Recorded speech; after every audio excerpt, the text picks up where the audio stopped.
A terminally ill hitman wanted to leave money for his girlfriend.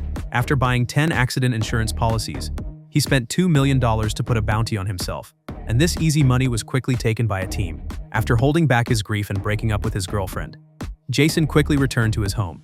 This time, he chose not to lock the door. Instead, he disarmed all the traps on the door, just as he was ready to calmly accept what was about to happen. His private doctor called him at that moment. There's been a mistake.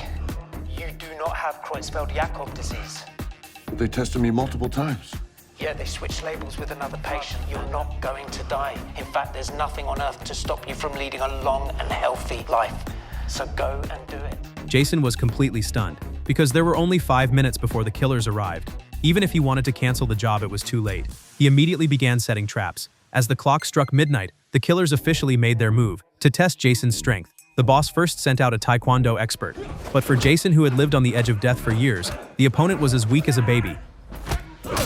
Seeing his man beaten so easily, the boss then sent a swordsman in blue with excellent skills. Even though the man carried a deadly weapon, and Jason was barehanded, the massive gap in combat experience had already sealed the outcome. As the last fighter fell, the boss standing aside finally got ready to fight himself.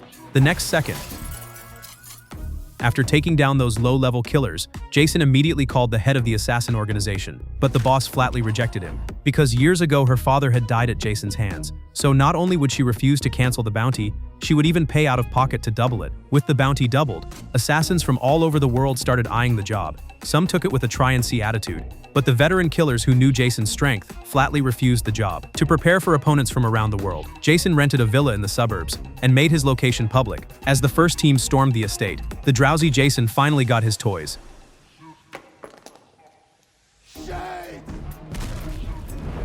After disposing of the two clown-like fighters, Jason didn't even get a second to breathe. Hey, Botas. Another killer launched his attack. This killer's style was highly unusual. His footwork was as fluid as a dancer's. Jason had never seen moves like that. For a moment he struggled to win, when he realized their fighting skills were evenly matched. The killer invited Jason to a duel with swords. But that was exactly Jason's specialty. Soon the killer was pinned to the ground by Jason. Enraged, he broke the rules of the duel, unaware that this move sealed his fate. La madre que te parió.